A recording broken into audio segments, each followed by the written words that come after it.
this series as well for EDG, and it's worked out well. So I'm curious to see exactly what the thought process is, or is it just a case of, hey, look, let's get a bit of experience for both these guys so we can finally make our decision as to who we want to be the starting jungler. So EDG are going to be on the blue side. I was incorrect. It's not the red side for them. Sticking to the same side of the map here. And sticking to similar bans, going for the Aphelios this time around though, but still the Karma and Ornn taken off. This time though, WE switching things up, Trundle still open, and banning the Azir instead. Kalista's still going to be first pick though. Hope has a lovely time on that champion in most of his games. Wasn't so happy about it in the last series, or the last game, so we'll have to see how it goes into the final game of this series. Trundle is open though, and that's going to be the first pick locked in for beishang. And with that Graves banned away, it makes the most amount of sense here. Usually it's the likes of the Nidalee or the Graves that can do well against this Trundle, but you've only got that Nidalee still for Jiejie, and you've got this great setup in the Trundle for this early game control. And that's going to be a Sett locked in as well, so denying that from Meiko. You can see that after game number 2, WE was saying rinse and repeat the same draft. Game number 3, though, they're changing things up entirely with a completely fresh look on things. Scout, though, going for that Syndra in the mid lane. And this is just saying, hey, look, Teacherma, you banned it away in the last one. If you're still going to go for this Aurelion Sol, I want to be able to control that lane entirely by myself. Does mean, though, Teacherma could opt for the Galio pick here, which I think would work wonders. You've got great engage coming through from Sett, and now you can follow up on that engage with this Galio. Yep, the Galio, that was banned in game 1 and 2. This time they banned the Aphelios, and Teacherma is going to have his comfort in that mid lane up against Scout Syndra. But with Jiejie on this much more aggressive early game jungler, we'll see if he's going to be able to influence the map. That's clearly the decision from EDG, that they need more early game aggression and the ability to make plays. What sucks for Jiumeng here, though, is now your AD carry pool is definitely going to be limited. The likes of the Ezreal can be gotten rid of. You've already gotten rid of the Aphelios. Maybe remove the Senna on top of it. But I'd be surprised to see Senna here just because you're lacking so much damage so far if you do opt for that build. Imagine Misfortune or something along those lines will be more what EDG are opting for here in the bans. That will be the question where they go towards when it comes to that AD carry pool. Jiumeng, obviously one of these players that has been around for a while. He's going to be comfortable on the vast majority of the AD carries that we'll see, but Ezreal, as you rightly said earlier on, first thing today we were talking about the Ezreal coming through into the meta. It's going to be banned away. It's also because what WE need right now is an AD carry that can fend for itself.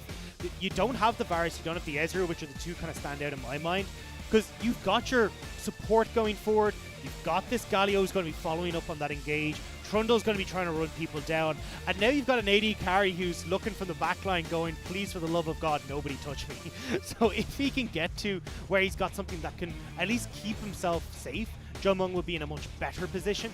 I'm not really sure what the AD carry he's going to go for in this situation is, because Ezreal's gone.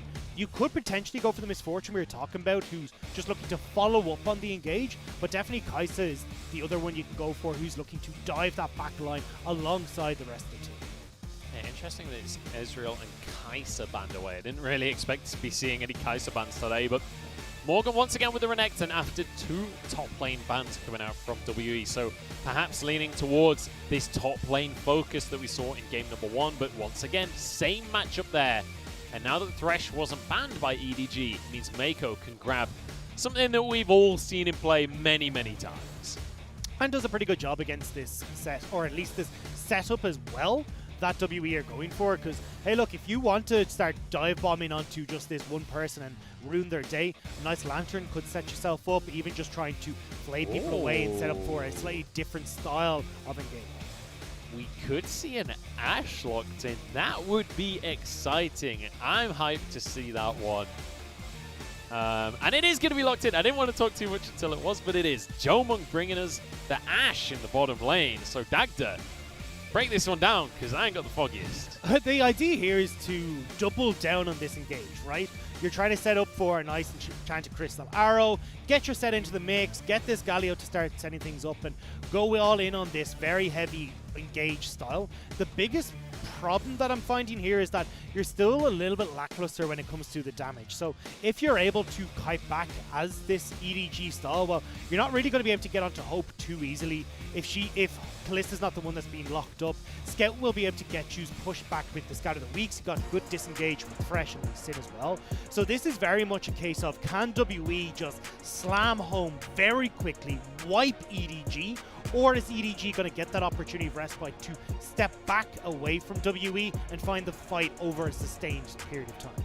Well, we'll have to find out. I'm excited for the Ashe pick for Jiumeng. He's a player that we've criticized for being a little bit inconsistent, but Ashe, a very safe AD carry, and if you can position correctly, can really deal out the damage later on once you've got a couple of items behind yourself. But on the other side of the board, we do still have this Kalista. Bear in mind, Kalista does struggle when you can slow her movement speed. She definitely does, and I think that's part of the reason that we're seeing her here on this bottom side. Again, the one for me is just the lack of damage that Ashe brings. She is obviously that more utility style, so the build here, or at least the pressure that WE are going to need to exert, is going to have to come in very quick and very fast. But it's also put a big old target on Hope in the bottom lane, because you go Enchanted Crystal Arrow into Sett lockup, that'll give enough time for Teacherma to make it down to this bottom lane, and it feels like that's the game plan here from WE, is just all in on this bottom lane and see if we can shut down Hope and start that snowball rolling. Well, it's time to get into game number 3 here. Our first series of the LPL Summer 2020 split, and it is delivering the hype right now. WE changing things up with an Ashe in the bottom lane. And we'll see whether EDG can answer that, bringing Jiejie in to potentially fill a hole in their strategy from game 2. We'll be on the Lee Sin, which is a comfort for Jiejie, so now be looking to try and see if you can go aggressive into beishang, try and see if you can pick him off. You can win out in these matchups as the Lee Sin as long as you hold on to the execute damage to the end of the trade. Otherwise, beishang can just turn around with the press the attack and ruin the day of the Lee Sin.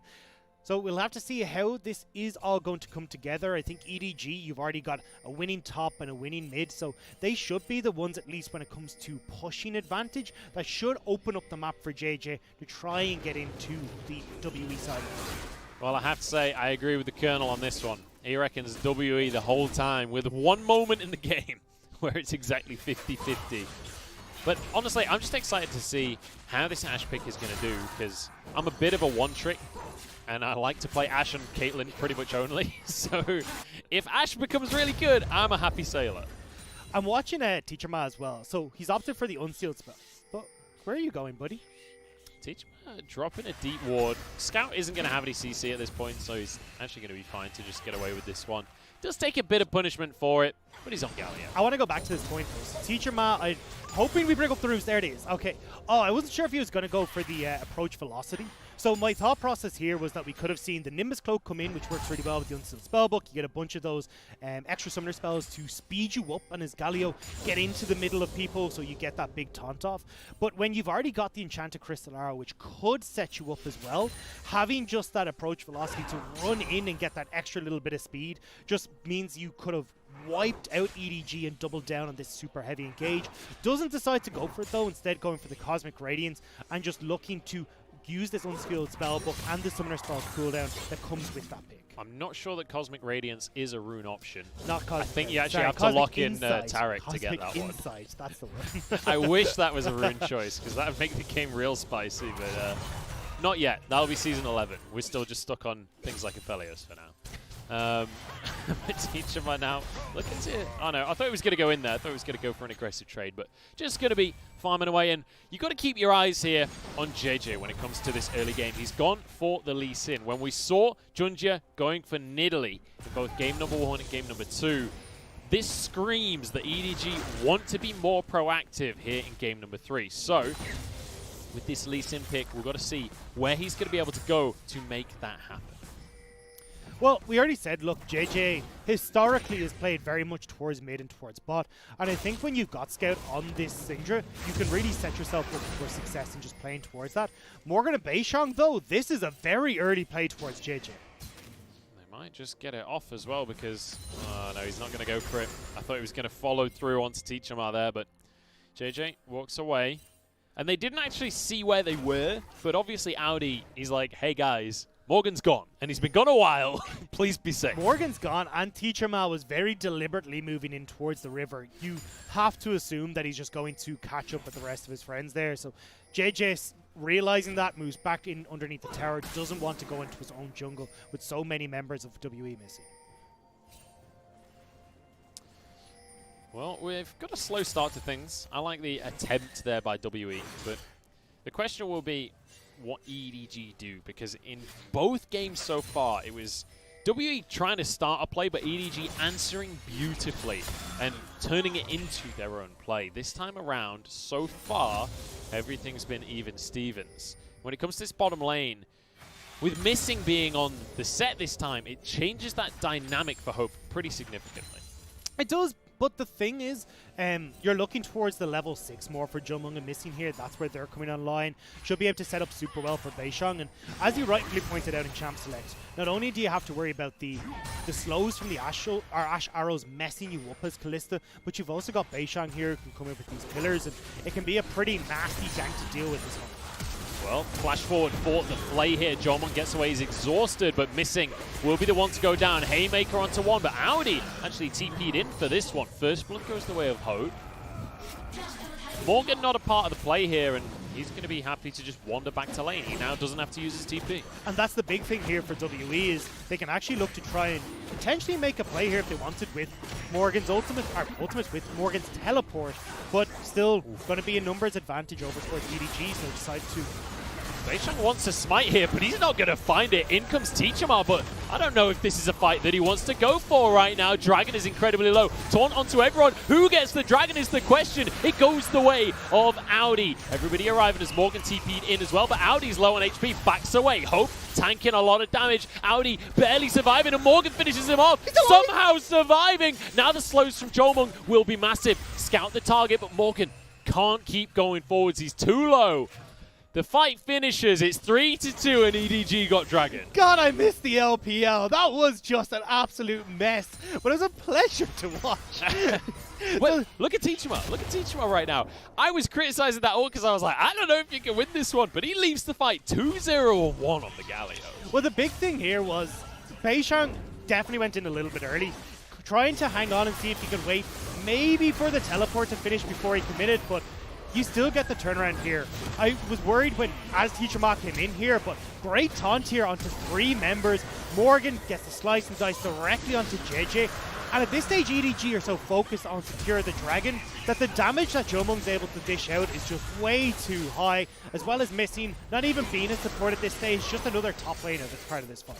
I just love that we see Aodi and Morgan both make a TP play bot. Aodi's goes in and it's like kind of already late, and they've pretty much already got the kill down in that bottom side. And Morgan's like, call that a TP play, let me show you a TP play, and basically wins the dragon fight for his team. There's no need really for either of these teams to fight so hard around this dragon though, but I do like that WE opt into it, because what we said before was WE want to be making use of Teacherma's ultimate, they want to be making use of the early plays that can come through from the Ashe as well, and fighting at these dragons gives them the opportunity to try and get this snowball rolling, or at least get themselves an advantage, whereas EDG, we're still needing a little bit of time. Like, if they can wait until you've got the Blade of the Rune King and the Runins on Hope, they'll have a far better time in these fights. But until then, WE will definitely be the ones that are in control. It's worth mentioning, though, that while WE win the fight by a singular kill, ultimately the Dragon did go the way of EDG.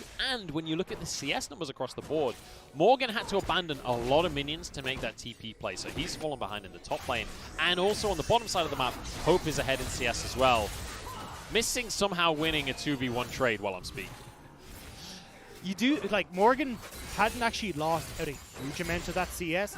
The wave was pretty much nullified in the top side of the map, and that's why he held on to that TP for so long. So, yes, it was a small bit that went across, but there was already a sizable advantage that had gone across to Aodi before that play happened. So, WE right now, I mean, you're already kind of behind, but they have brought themselves back into an even when it comes to that gold.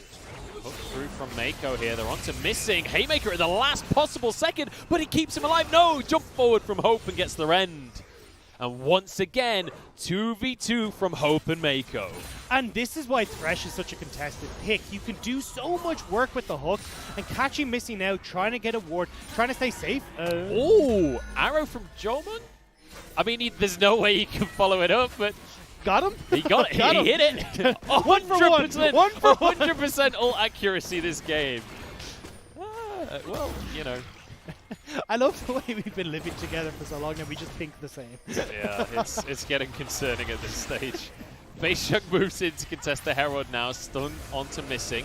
But they're quite happy for Scout to use all of his resources onto the support here. Herald down to 2,000 as Aodi winning out this 1v1 against Morgan. Herald goes down.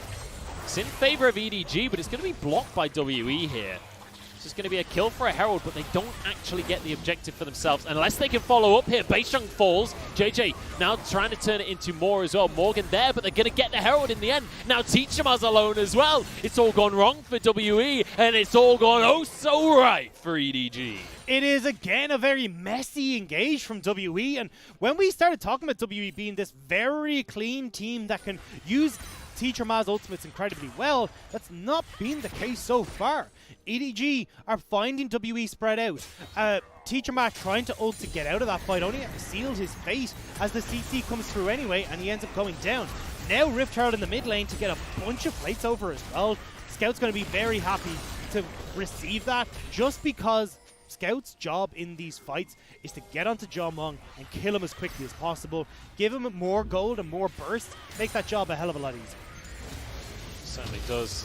Teacherma going to be able to deny the wave clear slightly there with the TP and clear the way for himself. And hopefully get out onto the map, because it's 10 seconds until this second Drake will spawn. And WE would love to not have their opponents stacking these dragons, because that's happened 2 games in a row now. It'd be really nice for them to get control for once. WE are in a position to at least start this up, but you've got no ultimate on your top jungle or mid. This is not exactly a fight you want to take right now. Actually, the arrow coming straight down onto Jiejie, just going to force them away. Dragon taken in the meantime, but they're fighting a 3 versus 4. Missing gets away somehow with his life here, and Teacherma still surviving as well. Meiko tanking on up. Jiumeng might be left alone here. Flash forwards, and it won't quite finish off any kills. Aodi gets onto Morgan. Everyone from WE surviving. They're just going to have to back away, though. This bottom lane tower's in trouble. Not a summoner spell inside for WE. They do get the dragon, but as you said, losing turret plates on this bottom side. EDG won't quite be able to get the turret, but still, the next fight that WE go for means they won't have a lot of these summoner spells up. Super strange to see Hope there with a Blade of the Rune King complete and not even tier 1 boots. Usually you do see the tier 2 boots coming through first for Kalista, but sometimes the amount of gold is just right, and it feels great to finish off a Blade of the Rune King.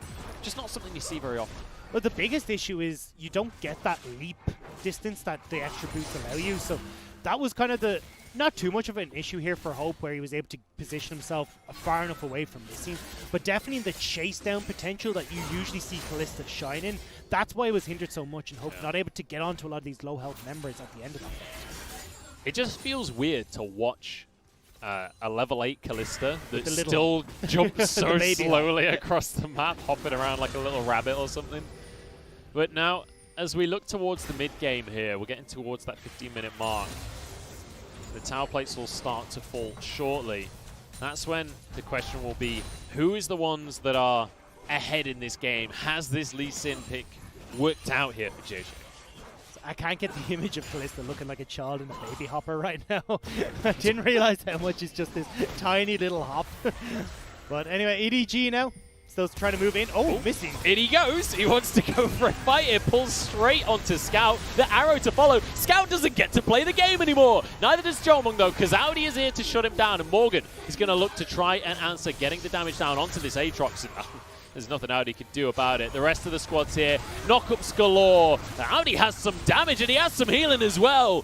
Finally falls, and Teacherma gets himself a hat-trick. I have no idea why we're fighting here, but sure. WE managed to get the fight. They kill Scout, Jiejie, and Aodi. EDG will try and answer for at least some of these turret plates in the mid lane, but I mean, WE, they are finding some fights getting gold in their favor, but unfortunately it's not going on to the people that they would really want to. Teacherma with 3 kills, beishang with 3 as well. You would love for Jiumeng to be picking up these, as this is the consistent damage that's going to be on your team, but EDG moving in to get vision, missing, looking for hope, but not quite able to get on it. They still kill Scout very, very quickly, but I'm not sure why this became a fight where we're like, everyone needs to get here right now. It's not like the Dragon is. Because that's how WE plays. That's I mean, it's how fair. they love to play. They got kills out of it. Sure. Well, there we have it. Spoken. So, sorry, go on. Go on. The biggest problem that, like, you're looking at a minute 45, you're going to have Dragon up. Nobody has any TPs available for this fight now. So, Morgan's not going to be able to get in. Aodi won't be able to get here either.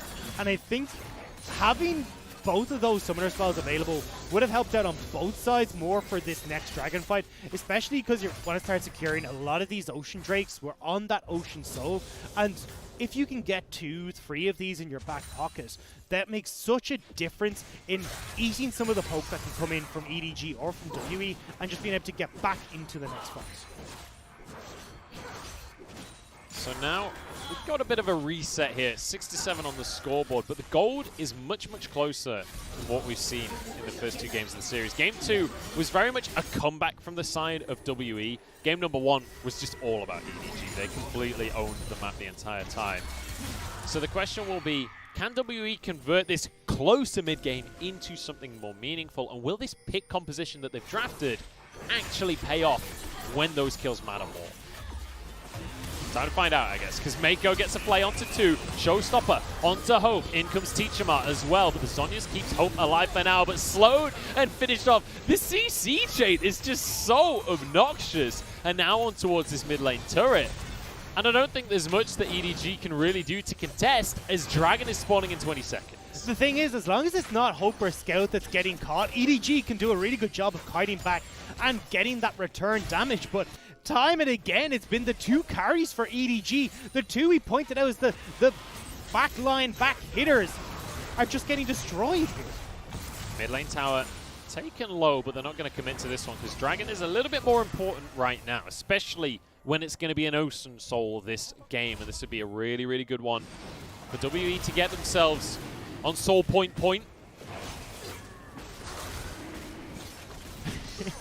Sure, but we're looking over at the top side of the map as well for Lee Sin stealing away this Rift Herald while the Ocean Dragon is going down. So we'll see maybe a play towards top side. Teleport is coming in from Teacherma to keep the top lane turret alive, but there could be the opportunity here for Jiejie to just run straight up and use that Rift Herald and try and get a little bit of gold over in Aodi's favor. So at least it's a trade of objectives here for EDG. Certainly not losing control of things just yet. Taking a look at the gold, I'm surprised how much gold Scout has comparatively to the rest of the players in the game. I'm also looking at the build path that's come through for the Aatrox on the top side. Aodi's going straight for the Death Stance. Usually you see the likes of a Black Cleaver come in first, and then you can get that CDR, and well, at least more CDR. You get the 20% from the Black Cleaver, and then you can start working towards the Death Stance. But I think he's realized here, look, someone's going to have to tank this engage that's coming through from WE, and unfortunately it looks like it will be Aodi or it will be Jiejie that has to volunteer for that. So opting instead for the Death Stance nice and early to get those resists in and maybe helping surviving some of this engage that can come through from WE. We'll see if they can survive. And ultimately that is going to be the question, right? Is how long does that first person that gets caught out survive? Because we've seen like 2-3 fights in a row now, whoever gets hit by the CC from missing, the follow-up from Jiumeng, the follow-up from Teacherma, you don't get to move for the rest of your life. Even with the Zhonya's in play, even with a stopwatch in play, you're still going to fall down. So the question is, what can EDG do during that time that that one person is being brutalized? The main one is run away. Clear the impact zone that Galio's just left. You need to make sure that you're kiting back from this composition, because once all that engages come through, well, then you're relatively safe, because no more Enchanted Crystal Arrows, not like Teacherma can suddenly get on top of you, and Beishang and Morgan have still got to do this run down or flank position to really be a nuisance. So as these objectives come in, if EDG are able to widen that gap between WE and EDG, they should be fine and continuing forward. But the problem is, WWE have picked up a solid gold lead for themselves now. You're looking at about 1,000, but with the way and the strength of their team composition right now, they can definitely look to extend that super effectively. It's going to be a trade of towers here. Top for bot. That is the first tower that EDG have got this game for themselves. And importantly, WE have officially taken the gold lead before the 20-minute mark, which I think is the first time they've done that this series. And they're on to hope once again. There's the pullback. Jumps away on the Lantern. Meiko standing straight in front of him because he knows that crystal arrow was about to follow.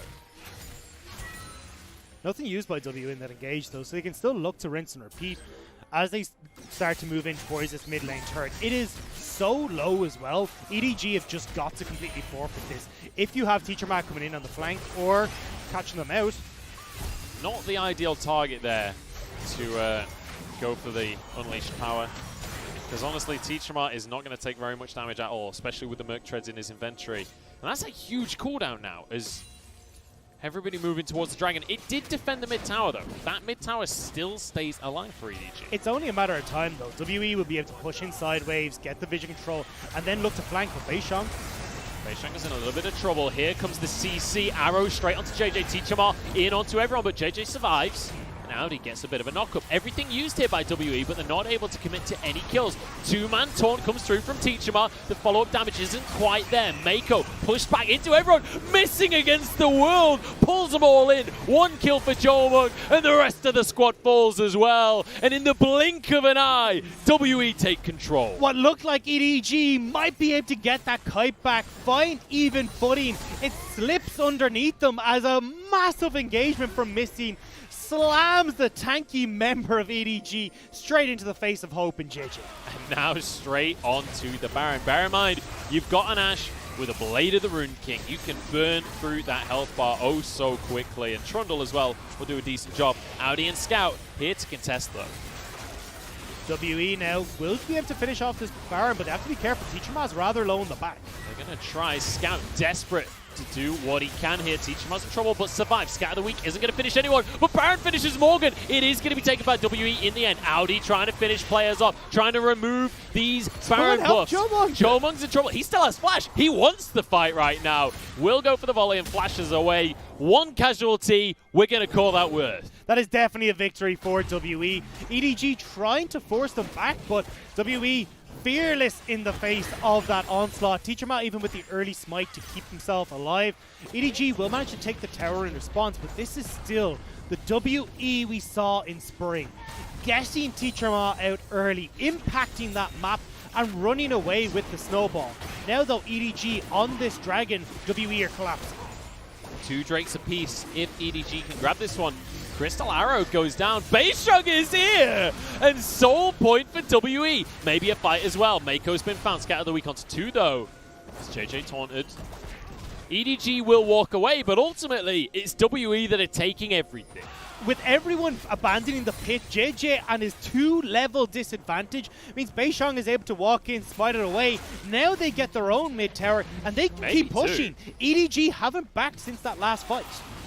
This is going to be an easy second tower as well. Jiumeng, off the back of this massive injection of gold, might be able to finish off his Hurricane as well, which is a humongous power spike for the Ashe. And with a Baron across the team as well, WE are poised and ready in this game. And EDG, now we need to see that late game team fighting we were talking about. It's a different style of composition though from EDG. I mean, as we said, very beefy frontline is what EDG usually went for. That's not what they have here. They don't have that late game prowess as heavily as you would expect from this squad. So with this composition that WE has, it takes a long time before EDG are going to be able to fight them with the lead that WE have picked up. I'm just looking at the scoreboard and I have to say, oh hang on, we've got a TP come through. I think it's just going to be Teacherma clearing the wave here. But I have to say, looking at the scoreboard, I love how the second I bring up the scoreboard, by the way, Colonel arrives. He's like, yeah, we know WE's winning, mate. Everyone knows that. But look at Ashe's scoreline right now. Jiumeng, 1-1-7. This is your typical Ashe scoreline. You're an AD carry main. You want to be winning the game. You want to be getting the kills, but it just doesn't happen as Ashe. You don't do enough damage per auto attack. Ashe needs buffs. Thank you for coming to my TED Talk. Well, she did get buffs. She got 30 health and Let's an go. extra 2% movement speed on her Zeal, you know? Look how fast she is now. Look at her go! There's no stopping her. But I think, anyway, like, Ashe is perfect here for continuing engages like this. Aodi could be in a whole heap of trouble. What an arrow. Round of applause for Jiumeng across the map there. And, well, if they weren't ahead enough, a pick while they've got Baron buff, although Baron's about to drop off, it's just going to keep on accelerating this snowball. Jiumeng finally found his coffee cup. That's what I've understood, because after game number 1, I was like, oh god, we got the bad Jiumeng. But the second half of game number 2, he really started to come into his own. And in game number 3, he is putting on a show. WE now looking to continue putting their stamp on this game and extend the 4,000 gold lead that they have right now. So far, so good. And let's bear in mind Teacherma on the Galio. Even though you think of Galio typically as like a relatively supportive pick, he's 6-1 and 6. He is not supportive right now. He does serious damage. And even with that spellbook, he's going to be able to cycle through the summoners, either have defensive or aggressive summoners whenever he needs. And I like that he's gone for the heal here. Like, one, it obviously gives you the little bit of the speed up, but obviously playing into the rooms that he has as well, he's very quickly going to be able to close the gap. But the flexibility you get with heal and obviously keeping yourself alive, but also that pseudo-offensive tool is really helpful for the likes of a Galio. All right, so Dragon's up in a minute 40, and this would be Soul for WE. So put yourself in EDG's shoes here, Dagda. What do they got to do? How do they find some semblance of control in this game? I think they need to buy new shoes, to be honest, because EDG have fairly fallen behind in this game. I mean, look, you've got incredible engage that's going to come through from the Ashe. It makes it very difficult for you to try and dissuade the engage. You've got Sett for missing, who's been doing a great job of getting in and, again, working around the vision lines to find picks, find success. And even if you manage to avoid all of that, you've still got these really frustrating Trundle pillars that are just plonking up in front of you all over the place, making it difficult for Hope and Scout to try and escape if they're ever caught out. Morgan absolutely annihilates the Scuttle Crab. What a badass. I feel like that was bullying, honestly. But now Ocean Drake spawning in 40 seconds, and you can see WE are ready for the occasion because they're going to be clearing vision away. They now know that there's a ward at the back of the pit, and it does mean that another control ward has to be used there. But beishang moving forward very confidently because he knows Jiejie can't really contest for this. If he does, Missing is waiting. Not going to make a play just yet. Just going to be fighting for control of the mid lane before moving over to the Dragon. Look at Missing, though. He's right in behind them here. Oh, that's going to be an arrow onto everyone. Teacherma with the 3-man knock-up as well. Double kill for Jiumeng. Onto Meiko as well. There's one for Teacherma. And they might just forget the Dragon. They might go for an inhibitor. I love watching Sett support just for the ability to make plays like that, especially when you follow up with Teacherma. It is chef kiss beautiful from WE. Now they'll be able to get that Ocean Dragon. The Ocean Soul means that this team fight is completely over. They can engage across map with Jiumeng, set themselves up to finally crack open the base of EDG. Baron is still on the cards as well, though. They can just walk straight towards that objective, and there's nothing EDG can do. Yeah, especially with an Ocean Soul now. If you thought that Morgan was hard to kill before, if you thought that Missing was hard to kill before, you got another thing coming because these guys are real tanky. Let's take another look at this fight. Yeah, look, straight onto Jiejie, but all you had to do was catch off the Scout at the back of that fight, and that's exactly what Missing was doing. It was engagements from all sides, nowhere to run, nowhere to hide, and WE collapsed. That was really, really nice from the side of Missing there because Meiko actually went for his Mikhails onto Jiejie because he was the one that was stunned. But they didn't go for the play onto Jiejie, so suddenly the Mikhails is completely wasted. There's no way out of the Sett ultimate, and it sets WE up for this massive play. Aodi now getting caught. Oh, if that hits, oh my days. Stand on the lantern. Oh, you don't need to because of the showstopper. Aodi can't get away. That was magnificent. Everything about that play was absolutely perfect. Sorry. What are we watching? That was like If I wanted to make a set play to advertise League of Legends to people that have never seen it before, that's the play I'd set up. 100%, but like, can someone check JJ's PC? And look, I think he's looking for the steal.